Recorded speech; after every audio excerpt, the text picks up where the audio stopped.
This is the first time I will be uploading a video, so thank you for being a part of this. In this video, I wanted to talk about my decision in going back to higher education, to college at age 27. I think I was 27 going on to 28, and why that turned out to be one of the best decisions I ever made.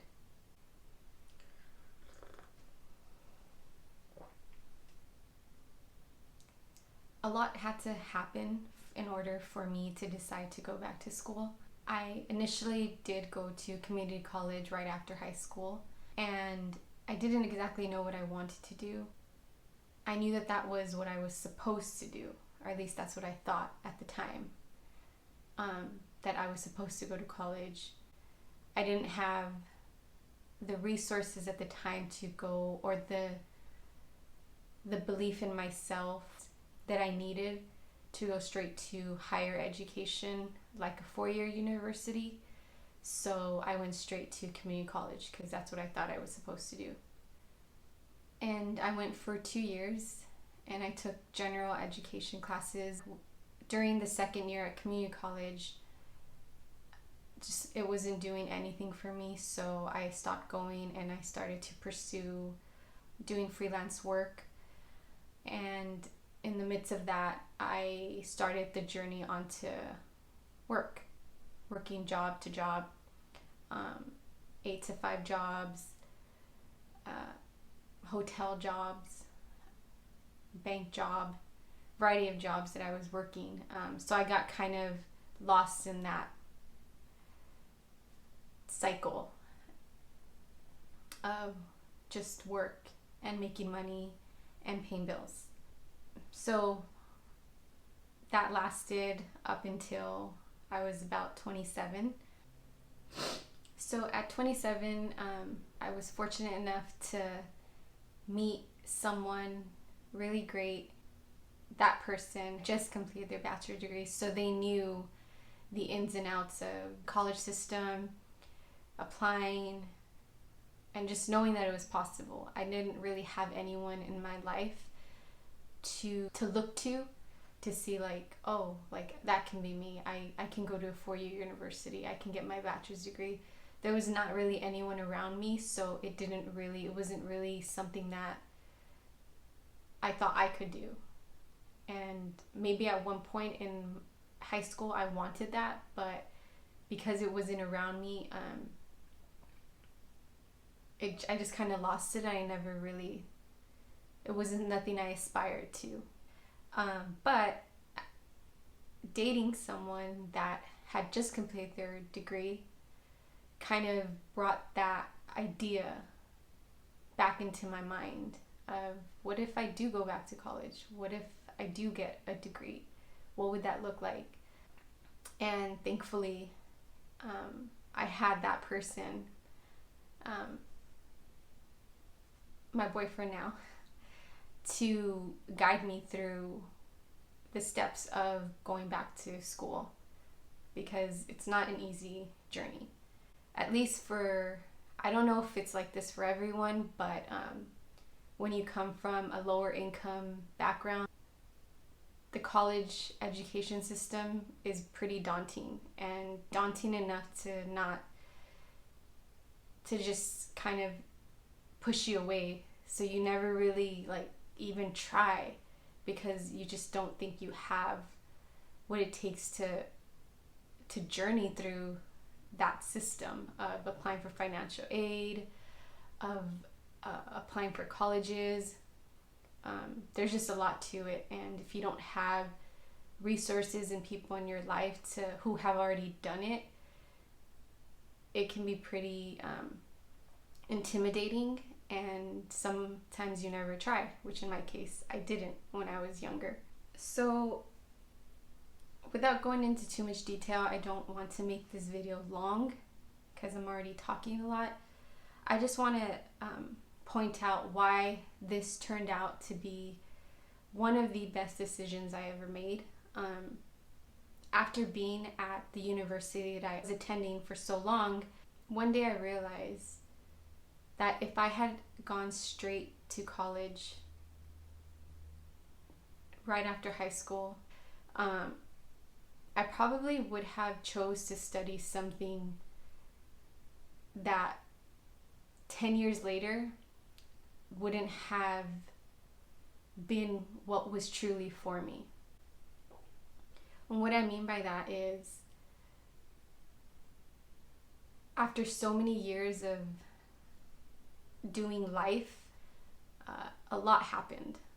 A lot happened that helped me see life in a different way. At 27, at 28, 30, 29, 30, I just don't think the same as I did when I was 18, 19, even 20.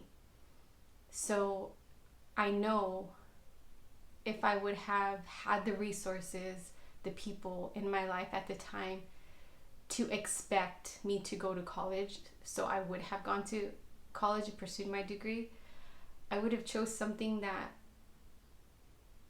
I thought was popular, or that those around me wanted me to pursue, or that just by chance, or that was somewhat interesting to me. But in going back to college at 27, 28, I had a better idea of what it was that I wanted to understand better, what it was that I wanted to learn. So what I ended up studying turned out to be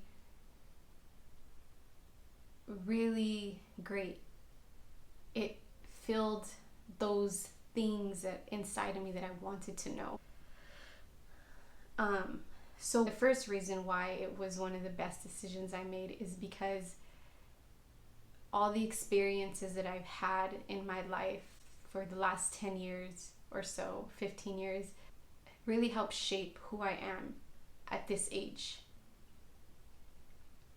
and allowed me to choose a major that I truly was interested in and passionate about.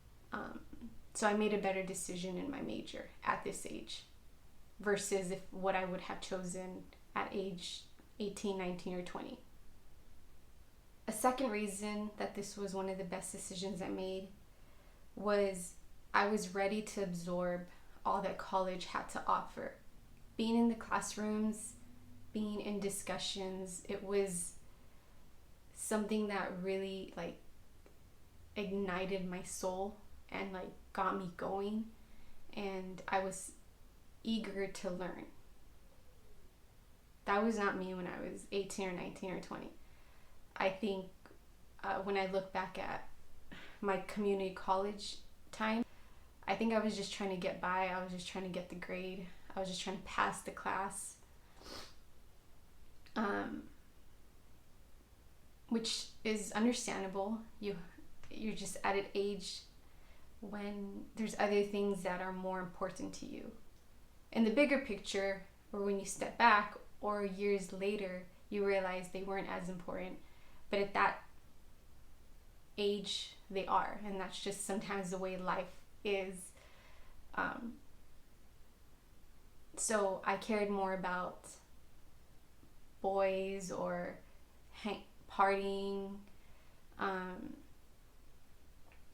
But because I was now 28, 29, 30, I was able to absorb what the professors were discussing, the books, the articles, the journals that I was being given. I was genuinely curious about the topics that I was learning. I wanted to know more. And as a result of that eagerness and readiness to absorb the information, my mind expanded. I was able to really grasp what the professors, my professors, but also what these teachers in the books and these philosophers were really trying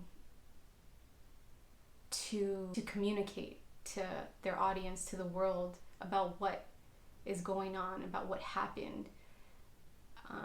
My mind was ready to absorb that. And yeah.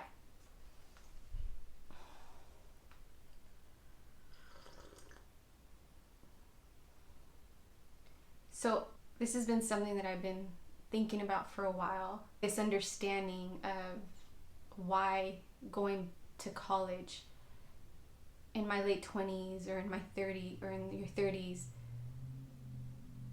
is possibly a better decision, not just for myself, but for other people. And the reason why I feel that touches on what I've already talked about is, do we really know what we want when we're 18, 19, or 20 years old? I guess 17 as well, because a lot of people are graduating at 17, and by that time they already decided where they're going, decided their major. But is it like, in looking back, it doesn't make sense that we expect a 17, 18, 19, or 20-year-old to choose what they want to do for the rest of their life. That's unrealistic, and it doesn't make sense. But it's a system that we follow in the US, at least, and many other parts of the world, that we're supposed to at that age know what we want to do. That doesn't make sense to me anymore. I believe, and at least for myself, the healthier approach and the healthiest approach for me was to go back to school once I had all this life experience, because it helped me choose a field of study that worked better for me, not for what others wanted for me, but for me, what truly fulfilled me. I find it interesting that we are expected to make some of the biggest decisions in our life at such a young age. We're expected to know what we want to do with the rest of our life by choosing a field of study, and we're expected to go to a university and commit to taking on a huge financial weight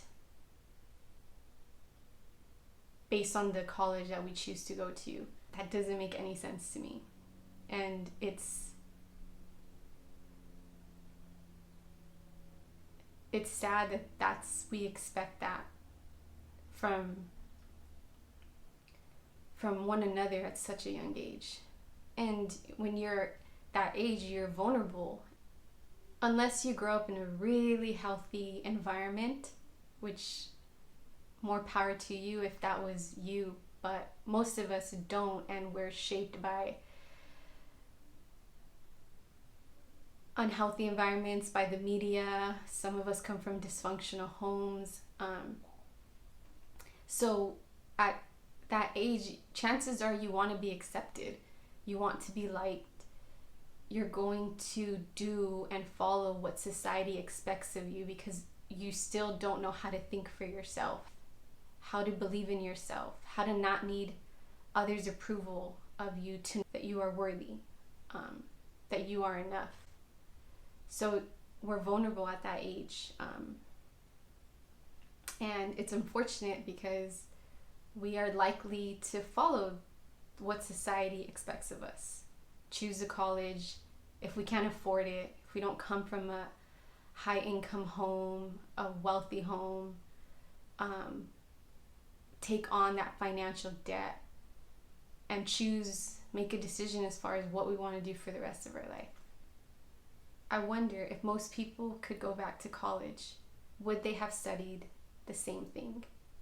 A gut feeling tells me that a lot of people would choose something different. Life has a way of shaping you and shaping our perspectives and awakening us to what really matters. Although this was, I believe, the best decision I made for myself, there were difficulties being a non-traditional student. If you are if you're pursuing your higher education and you're in your late 20s and your 30s, chances are you have a full-time job.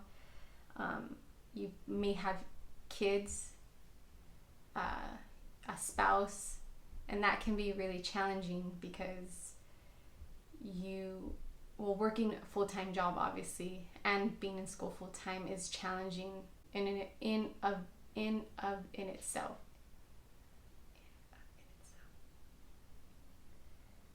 If you're a mother or a father, you don't come home and rest.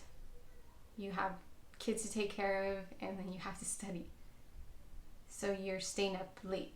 One thing I found, I was fortunate enough to not have to work until my last semester at the university that I was attending. But one thing that I found to be a challenging part of going back to school at this age is you have your social life.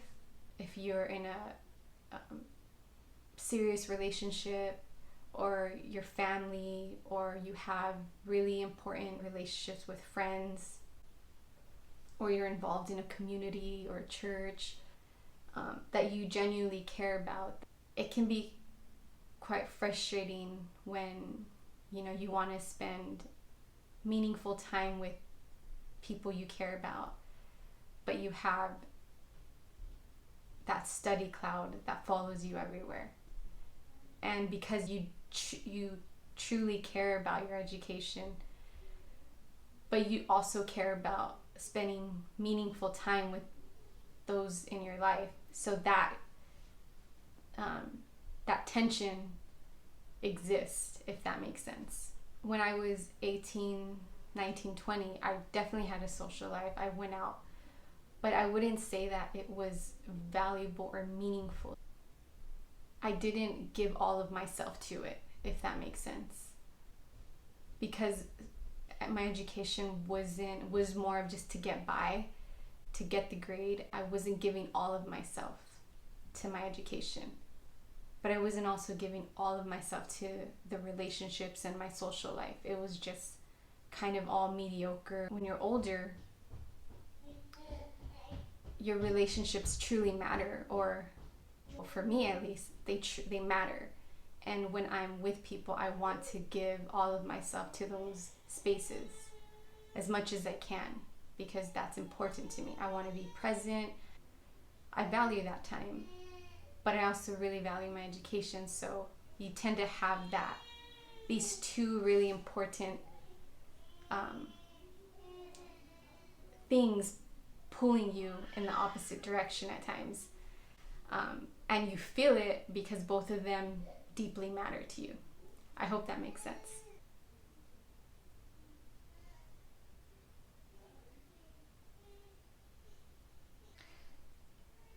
So just to summarize, the reason going back to college at an older age, at 28, 29, 30,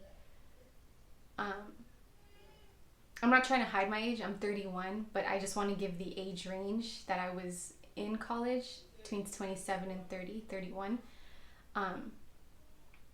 But the reason why this turned out to be a very positive decision was because all of the experiences that I had, all of the things that I had experienced up to that point, I didn't realize until deeper in college, that were really helped me be successful and get the most out of my experience in college. So life experiences, I think, is one of the best teachers, and it really prepared me and helped and allowed me to be ready for all that I was going to learn. And I just don't know, and I really don't believe that at 18, 19, or 20, I had enough life experience to have made the healthiest decision for myself. I don't think that's the way it would have played out. So it was one of the best decisions I ever made. But it comes with a small cost, and that's just, there is sacrifice, because you have more meaningful, valuable relationships at this age. And also having kids or a full-time job can be challenging. So that's all I have for now. Thank you for watching, and I will see you in the next video.